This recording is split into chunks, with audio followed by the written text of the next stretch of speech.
जब किसी राजा का संतान होता है, उसका बेटा होता है, तो वो पूरे राज्य का वारिस होता है। हालांकि राजा के छोटे से बच्चे को ये पता नहीं होता कि वो पूरे राज्य का वारिस है, लेकिन जैसे ही वो धीरे धीरे बढ़ता है और उनके अंदर समझ और बुद्धि आने लगता है, तब उन्हें ये मालूम होता है कि वो राजा का बेटा है और वो पूरे राज्य का वारिस है, अधिकारी है। वैसे ही आज जितने भी लोग इस संसार में, जितने भी लोग हैं और जितने लोगों ने यीशु मसीह के राज्य में जन्म लिया है, अब हम तो जानते हैं कि यीशु मसीह ही राजाओं का राजा है, प्रभुओं का प्रभु है, स्वर्ग का अधिपति है, स्वर्ग का मालिक है। तो जितने भी लोगों ने प्रभु यीशु मसीह के राज्य में जन्म लिया है, स्वर्ग के राज्य में, वो सब स्वर्ग राज्य के अधिकारी हैं। और स्वर्ग में जितने भी आशीषें हैं, जितने भी स्वर्ग में वस्तुएं हैं, उन सब के वारिस हैं।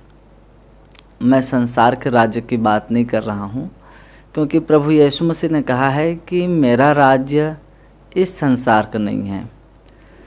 तो प्रभु यीशु मसीह स्वर्ग का राज्य लेकर इस संसार में आया, और जितने भी लोगों ने प्रभु यीशु मसीह को पूरे मन से ग्रहण किए हैं, पूरे मन से विश्वास करके बपतिस्मा लेकर प्रभु यीशु मसीह को अपना उद्धारकर्ता स्वीकार किए हैं, वो सब प्रभु यीशु मसीह के संतान हैं और उन सब को स्वर्ग में आशीष मिला है।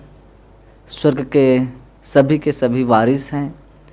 ये मैं नहीं, परंतु परमेश्वर का वचन कह रहा है।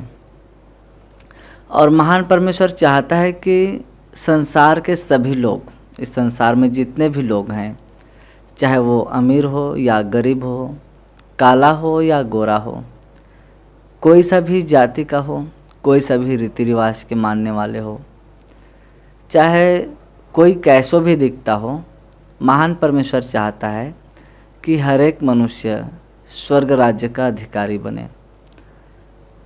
देखिए, मैं संसार की बातें नहीं कर रहा हूँ, स्वर्ग राज्य की बात कर रहा हूँ, स्वर्ग की बात कर रहा हूँ, स्वर्ग के धन की बात कर रहा हूँ, स्वर्ग में रहने वाले परमेश्वर की बात कर रहा हूँ।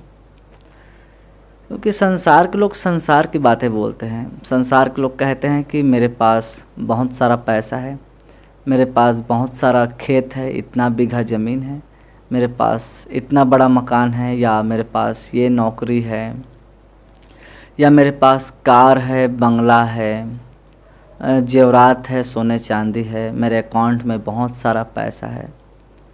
ऐसा कुछ लोग बात करते हैं संसार के लोग। तो देखिए, संसार का चीज़ होना, संसार का दौलत होना अपने आप में कोई गलत नहीं है, मैं इसे गलत नहीं ठहरा रहा। लेकिन मैं यहाँ पर स्वर्ग के धन की बात कर रहा हूँ कि स्वर्ग का धन कैसे कमाया जा सकता है, या उस स्वर्ग के धन को हम कैसे प्राप्त कर सकते हैं, मैं उसकी बात कर रहा हूँ। अब मैं स्वर्ग के धन की बात क्यों कर रहा हूँ?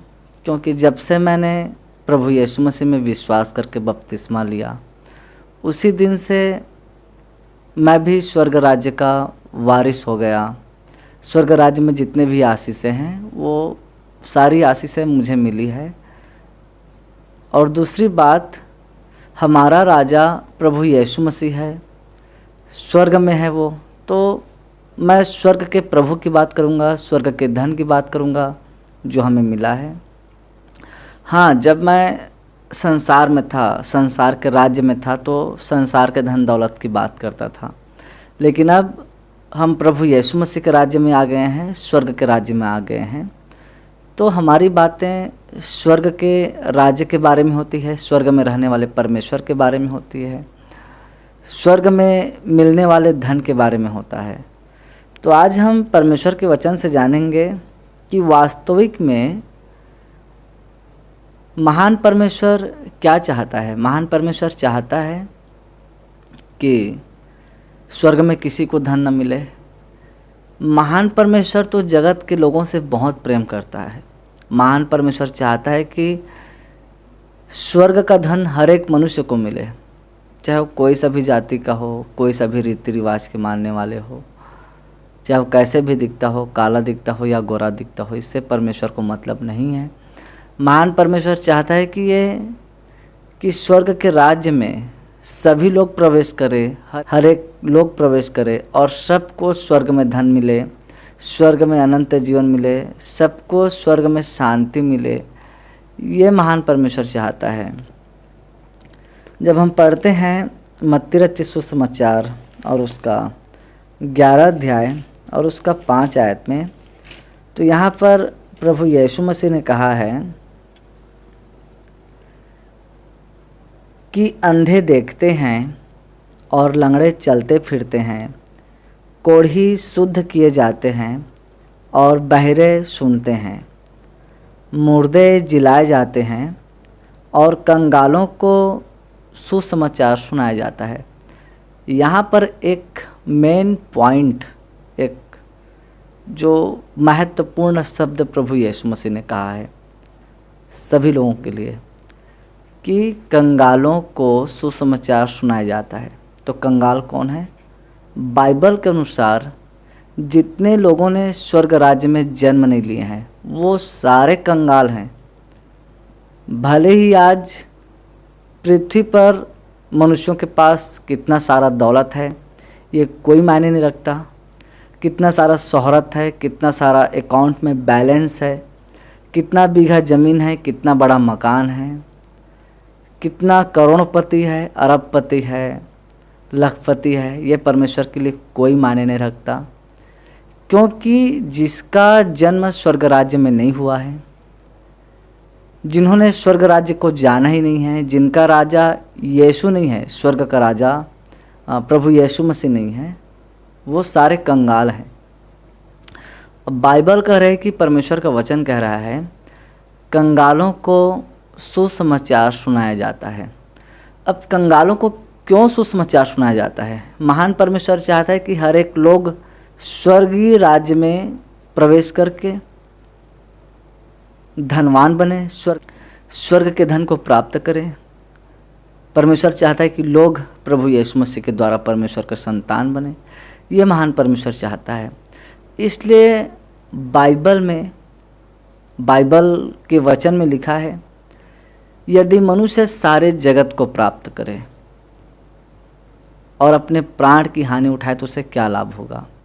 जैसे कि हम मत्ती रचित सुसमाचार और उसका 16 अध्याय और उसका 26 आयत में पढ़ते हैं, तो यहाँ पर परमेश्वर के वचन में लिखा है यदि मनुष्य सारे जगत को प्राप्त करे, मतलब यदि मनुष्य के पास बहुत सारा शोहरत हो, बहुत सारा दौलत हो, हीरे जवाहरात, सोना चांदी, ये सारी चीज़ें हों, पैसे की कोई कमी ना हो, दौलत की कोई कमी ना हो, शोहरत की कोई कमी ना हो, लेकिन बाइबल का परमेश्वर क्या कह रहा है?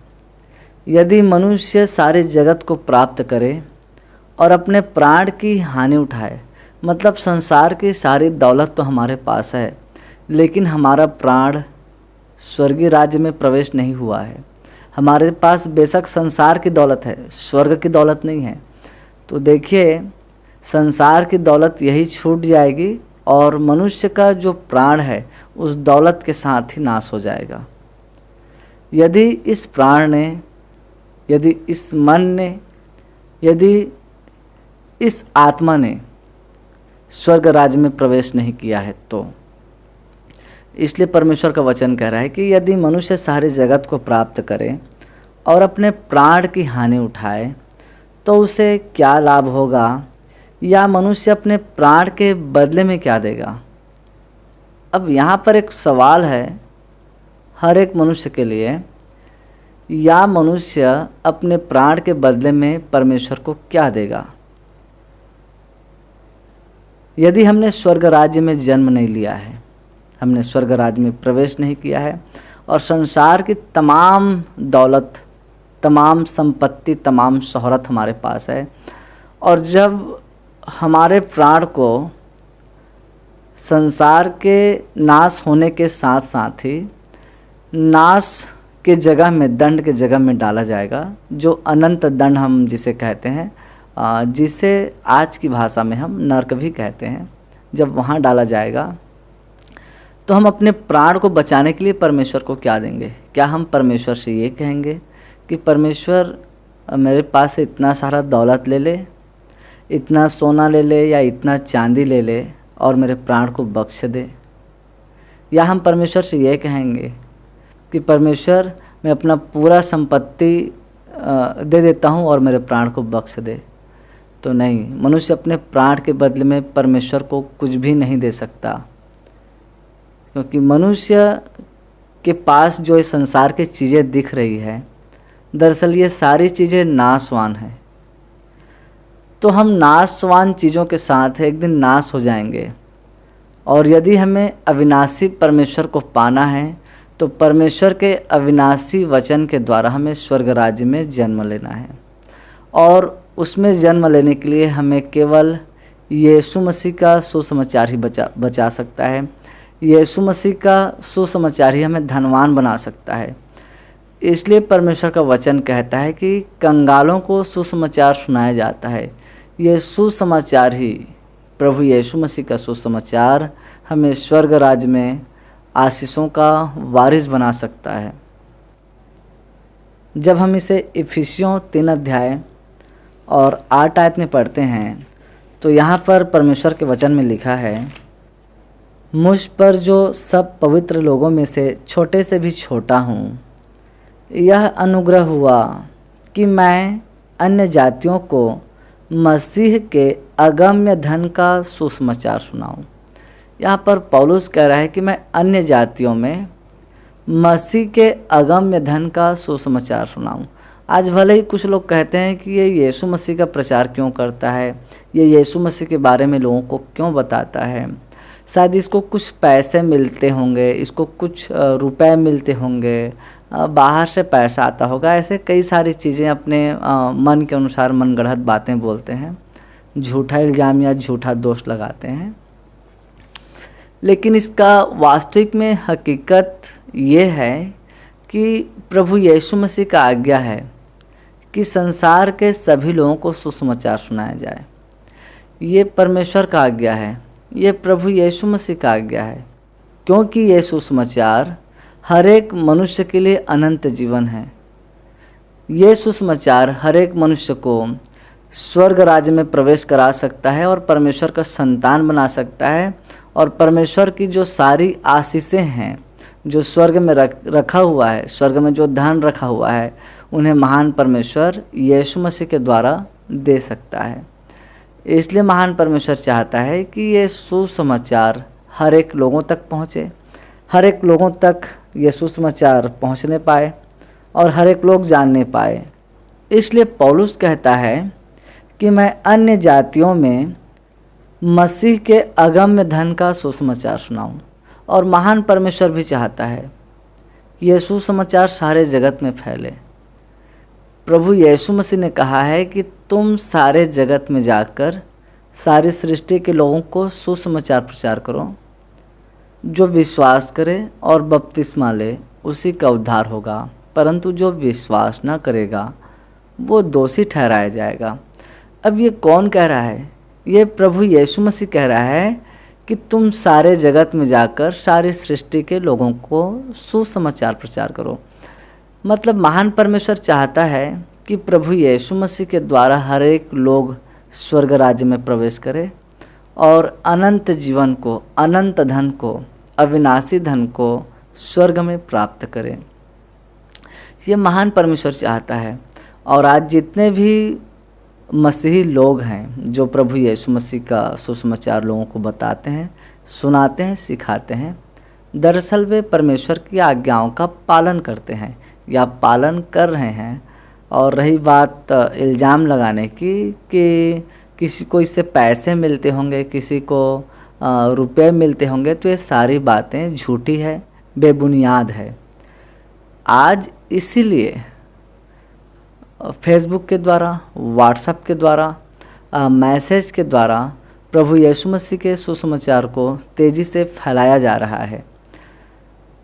अब इसे हमें जानना बहुत ज़रूरी है कि वास्तविक में ये सुसमाचार में क्या इतनी सामर्थ्य है कि वो परमेश्वर के राज्य में हमें प्रवेश करा सकता है, हमें स्वर्ग में प्रवेश करा सकता है, क्या वो हमें परमेश्वर का संतान बना सकता है? तो हाँ, बिल्कुल इस सुसमाचार में सामर्थ्य है। तो प्रभु यीशु मसीह का सुसमाचार क्या है? सुसमाचार ये है कि प्रभु यीशु मसीह हमारे पापों के लिए क्रूस पर मारा गया, गाड़ा गया और पवित्र शास्त्र के अनुसार मुर्दों में से तीसरा दिन जिंदा हुआ। ये हमारे लिए सुसमाचार है, क्योंकि ये काम किसी और ने नहीं किए। और जिंदा होने के पश्चात प्रभु यीशु मसीह 40 दिन इस पृथ्वी पर रहा और स्वर्ग पर उठा लिया गया। तो मत्ती में जो बातें लिखी है 24 अध्याय में कि और राज्य का यह सुसमाचार सारे जगत में प्रचार किया जाएगा, तब अंत आ जाएगा। यह दुनिया का अंत तभी होगा जब हर एक लोगों के कानों तक, हर एक लोगों तक ये सुसमाचार पहुंच जाएगा। ये मैं नहीं परंतु परमेश्वर का वचन कह रहा है। जैसा कि हम मत्ती 24 अध्याय और 14 आयत में पढ़ते हैं, तो यहाँ पर परमेश्वर का वचन कह रहा है और राज्य का यह सुसमाचार सारे जगत में प्रचार किया जाएगा। अब ये बातें किसने कही है या इसे किसने कहा है? ये यीशु मसीह ने कहा है। स्वयं प्रभु यीशु मसीह ने कहा है कि राज्य का यह सुसमाचार सारे जगत में प्रचार किया जाएगा कि सब जातियों पर गवाही हो, तब अंत आ जाएगा।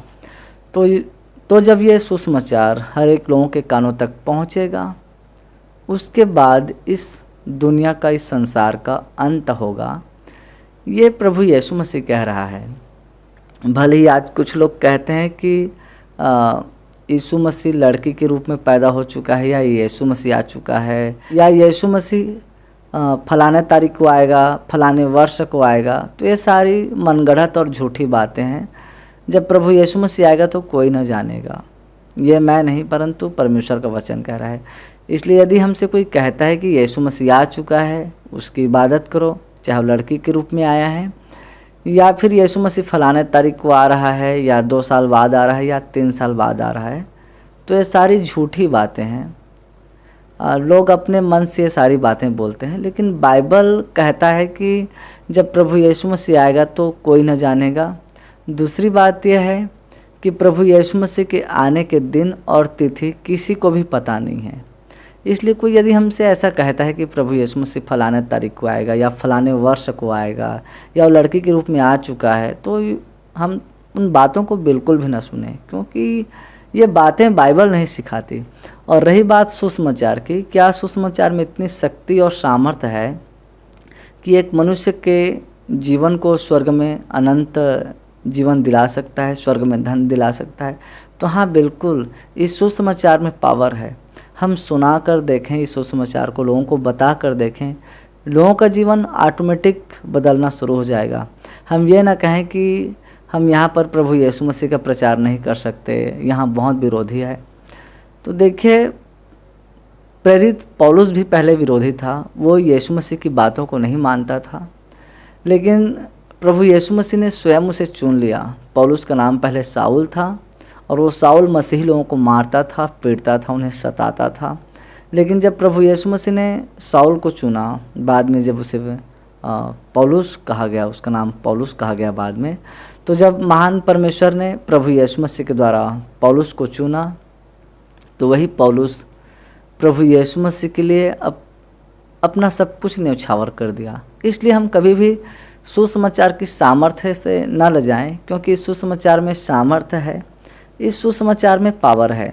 जब हम रोमियो 1 अध्याय और उसका 16 आयत में पढ़ते हैं, तो यहाँ पर परमेश्वर के वचन में लिखा है, क्योंकि मैं सुसमाचार से नहीं लजाता।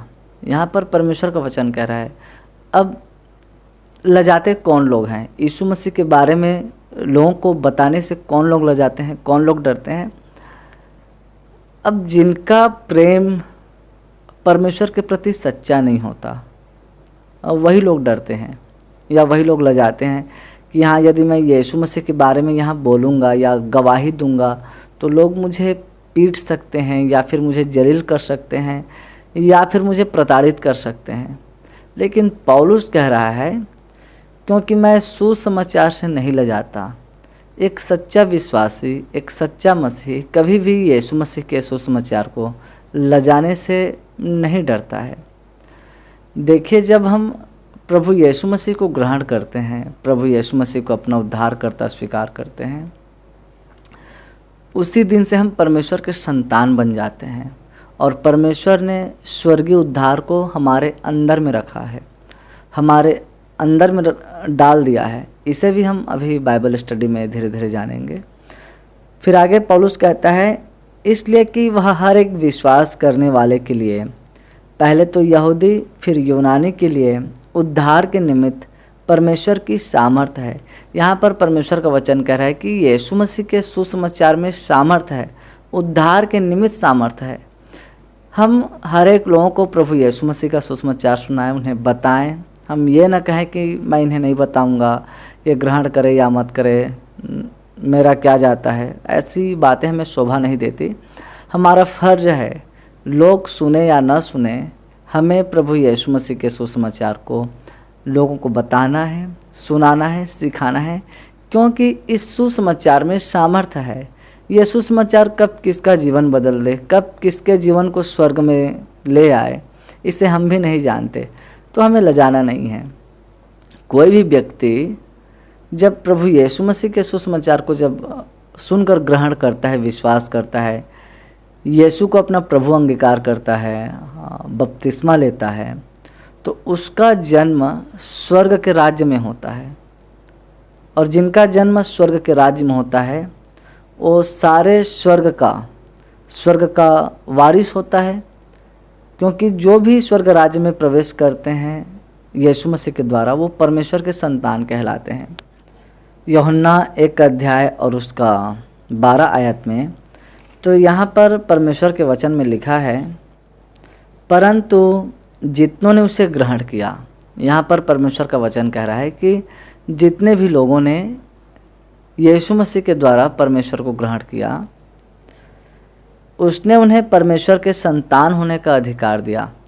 परमेश्वर का संतान होने का अधिकार केवल यीशु मसीह ही दे सकता है और कोई नहीं है संसार में। ये मैं नहीं कह रहा, ये परमेश्वर का वचन कह रहा है, ये बाइबल कह रहा है। और यहाँ पर एक बार फिर से हम पढ़ेंगे, परंतु जितनों ने उसे ग्रहण किया, मतलब संसार में जितने भी लोग हैं और जितने भी लोगों ने यीशु मसीह को ग्रहण किया कि यीशु ही प्रभु है, यीशु ही उद्धार करता है, यीशु ही मुक्तिदाता है, उसने उन्हें परमेश्वर के संतान होने का अधिकार दिया। यीशु मसीह ने ही अपने लोगों को परमेश्वर के संतान होने का अधिकार दिया, अर्थात उन्हें जो उसके नाम पर विश्वास रखते हैं। तो यीशु मसीह ने अधिकार दिया है कि हम परमेश्वर के संतान बने, और जितने भी लोग यीशु मसीह के द्वारा परमेश्वर का संतान बन चुके हैं, तो स्वर्ग में हमारा परमेश्वर है और स्वर्ग में जितने भी आशीषें हैं, जितना धन हमारे लिए रखा हुआ है, वो सब हमारा है। जैसे कि हम परमेश्वर के वचन में पढ़ते हैं रोमियो 8 अध्याय और उसका 17 आयत में, तो यहाँ पर परमेश्वर के वचन में लिखा है, और यदि संतान हैं, देखिए यदि हम प्रभु यीशु मसीह के द्वारा परमेश्वर के संतान बन जाते हैं, तो परमेश्वर का वचन कह रहा है कि यदि संतान है तो वारिस भी। यदि सचमुच हम प्रभु यीशु मसीह के द्वारा परमेश्वर का संतान बन चुके हैं, तो हम परमेश्वर के वारिस भी हैं। परमेश्वर के पास जितना भी धन है स्वर्ग में, वो सारी हमारी है, वो सारी आशीषें हमारी है, हम आशीषों के वारिस हैं। इसलिए तो प्रभु यीशु मसीह ने कहा है कि बुराई के बदले किसी से बुराई मत करो और न गाली के बदले किसी को गाली दो, पर इसके विपरीत आशीष ही दो, क्योंकि तुम आशीष के वारिस होने के लिए बुलाए गए हो। तो स्वर्ग में जितने भी आशीषें हैं वो सब हमारा है या फिर हमारी है, यदि हम परमेश्वर के संतान हैं तो। वरन परमेश्वर के वारिस और मसीह के संगी वारिस हैं। हम प्रभु यीशु मसीह के द्वारा स्वर्ग के धन का हम वारिस हैं। तो अभी हमने जाना कि हम यीशु मसीह को जब ग्रहण करते हैं, यीशु मसीह को अपना प्रभु ग्रहण करते हैं, उन्हें अपना प्रभु अंगीकार करते हैं, तो हम परमेश्वर के संतान कहलाते हैं और परमेश्वर की सारी आशीषें हमें मिलती है प्रभु यीशु मसीह के द्वारा। और जब एक राजा का बेटा होता है तो उन्हें सोने का मुकुट पहनाया जाता है या फिर उनके गले में सोने का माला पहनाया जाता है। लोग देखकर ही जान जाते हैं कि ये राजा का बेटा है।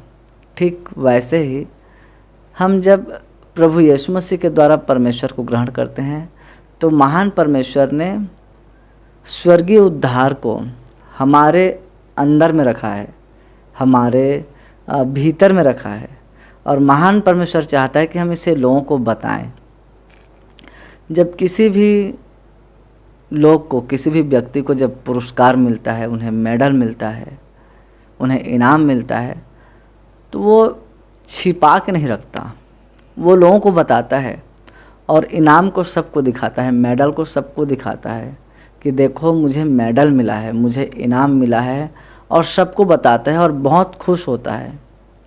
आज उसी प्रकार से महान परमेश्वर ने उद्धार को हमें दिया है, उद्धार को हमारे अंदर रखा है और महान परमेश्वर चाहता है कि हम इस उद्धार को हर एक लोगों को बताएं, हर एक लोगों को सुनाएं, हर एक लोगों को सिखाएं। ये परमेश्वर चाहता है, हम उसे छिपा कर ना रखें। यदि कोई भी भाई या बहन हमें मिलता है या संसार के लोग या कोई भी लोग हमें मिलता है तो हम उन्हें कह सकते हैं कि मुझे यीशु मसीह में उद्धार मिल चुका है, मेरे पास उद्धार है, मेरे पास यीशु का उद्धार है, मेरे जीवन में यीशु की आशीषें हम लोगों को बता सकते हैं, लोगों को सुना सकते हैं, लोगों को हम दिखा सकते हैं। जब हम पढ़ते हैं 2 कुरिन्थियों 4 अध्याय और 7 आयत में, तो यहाँ पर परमेश्वर का वचन कहता है, परंतु हमारे पास वह धन मिट्टी के बर्तनों में रखा है। देखिए, हमारा शरीर मिट्टी का बर्तन है और यहाँ पर परमेश्वर का वचन कह रहा है हमारे पास वह धन, कौन सा धन? उद्धार, मिट्टी के बर्तन में रखा है। हमारा शरीर देखिए मिट्टी से बना है और एक दिन मिट्टी में मिल जाएगा, और इसमें उद्धार को परमेश्वर ने रखा है, उस धन को परमेश्वर ने रखा है। और महान परमेश्वर चाहते हैं कि हम इस उद्धार को लोगों को बताएं, लोगों को सुनाएं, लोगों को सिखाएं, लोगों से बातें करें यीशु मसीह के बारे में।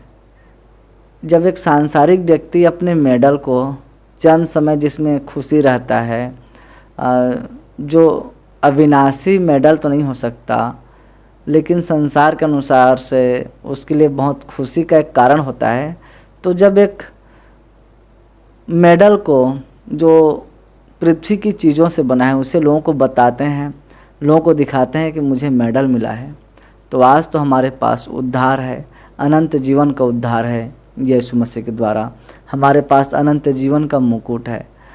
तो हम लोगों को बताएं, लोगों को सुनाएं, लोगों को सिखाएं कि हमें यीशु मसीह में ये धन मिला है। केवल यीशु मसीह में, यीशु मसीह का छोड़ और ये धन हमें कहीं भी नहीं मिल सकता। और इसी बात को पौलुस ने लिखा है, परंतु हमारे पास वह धन मिट्टी के बर्तनों में रखा है कि यह असीम सामर्थ हमारी ओर से नहीं वरन परमेश्वर ही की ओर से ठहरे। और ये परमेश्वर ने हमें दिया है।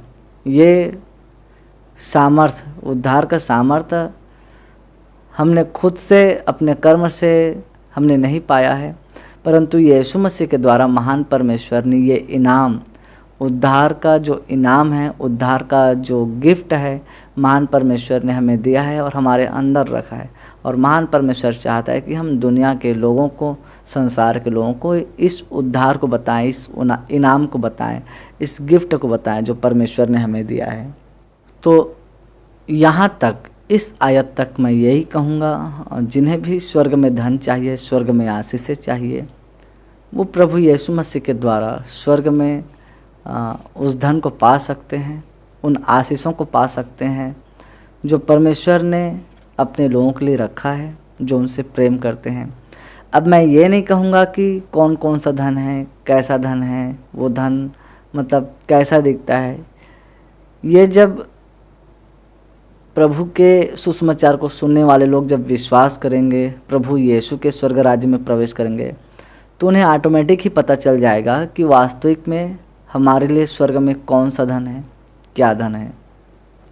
अब आगे हम उनकी बात करेंगे जिन्होंने यीशु मसीह को स्वीकार कर लिया है, या फिर जो प्रभु यीशु मसीह की संगति में बने हुए हैं, प्रभु यीशु मसीह को अपना उद्धारकर्ता स्वीकार कर चुके हैं। अब हम उनकी बात करेंगे। आज इस संसार में हर एक व्यक्ति परमेश्वर का खोया हुआ सिक्का है, परमेश्वर का खोया हुआ धन है। महान परमेश्वर चाहता है कि उसके धन जो हैं वो वापस आए। परमेश्वर के बनाए हुए जो मनुष्य हैं वो परमेश्वर के पास आए, ये महान परमेश्वर चाहता है। देखिए, एक मनुष्य को अलग परमेश्वर ने बनाया है और दूसरे मनुष्य को अलग परमेश्वर ने बनाया है, ये कभी भी नहीं हो सकता। हर एक मनुष्य को केवल एक परमेश्वर ने बनाया है जो स्वर्ग में है, और स्वर्ग का परमेश्वर चाहता है कि हर एक लोग प्रभु यीशु मसीह के द्वारा उसके पास आए। ये महान परमेश्वर चाहता है हर एक लोग परमेश्वर के खोए हुए धन है। जैसे कि कुछ माँ बाप अपने बच्चों को मेरा सोना बेटा, मेरा हीरा बेटा कहते हैं, वैसे ही महान परमेश्वर के सभी लोग खोए हुए संतान हैं।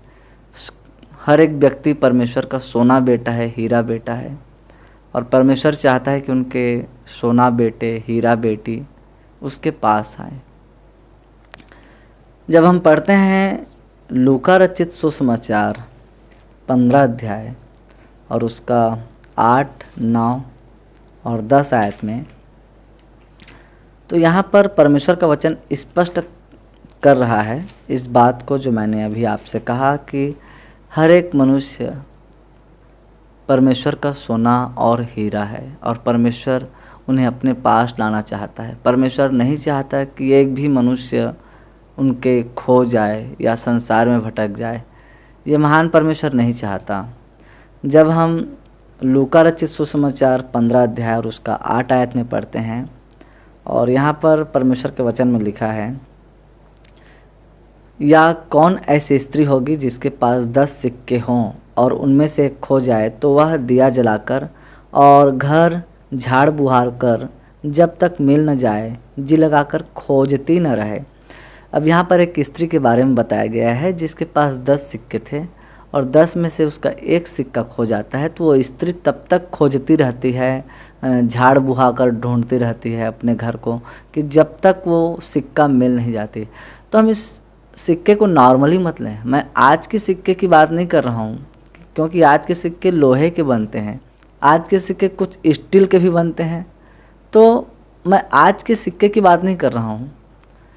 हजारों वर्ष पूर्व पहले सोने का सिक्का हुआ करता था, चांदी का सिक्का हुआ करता था। और सोचिए, यदि आपका सोना का सिक्का खो जाए आपके घर में, तो आप क्या यूं ही छोड़ देंगे? आप उसे ढूंढेंगे।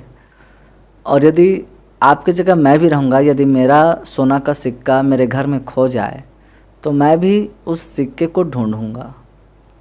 तो हम जैसे ही सिक्का का नाम सुनते हैं तो आज के नज़रिए में हम देखते हैं उस सिक्के को।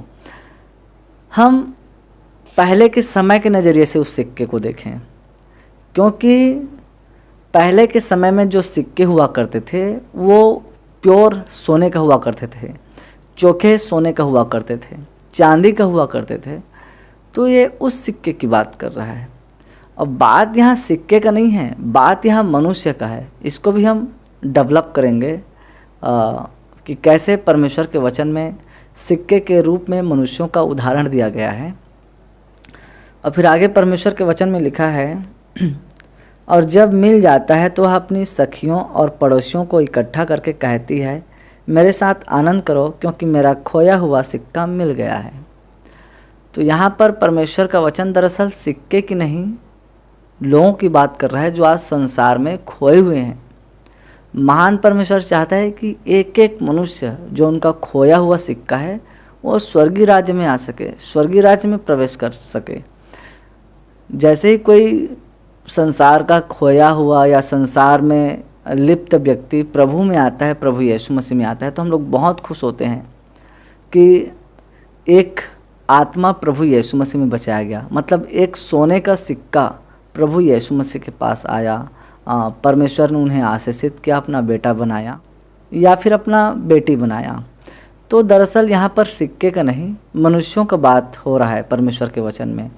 हम बाइबल को जब भी पढ़ते हैं तो गहराई के साथ पढ़ें कि परमेश्वर का जो वचन है वो आत्मिक है, और ये आत्मिक वचन हमारे आत्मा को बचाने के लिए किस तरह सांसारिक का उदाहरण दे रहा है। तो हम इसे समझें। तो परमेश्वर का वचन हमें सांसारिक उदाहरण क्यों देता है? क्योंकि संसार के लोग जल्दी से स्वर्ग के बारे में नहीं जानते, तो उन्हें सांसारिक उदाहरण देकर समझाया जाता है।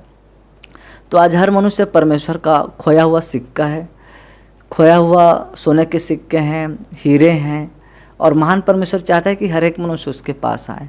और जब भी कोई मनुष्य प्रभु यीशु मसीह के द्वारा परमेश्वर के पास आता है तो महान परमेश्वर बहुत खुश होता है, महान परमेश्वर बहुत आनंदित होता है।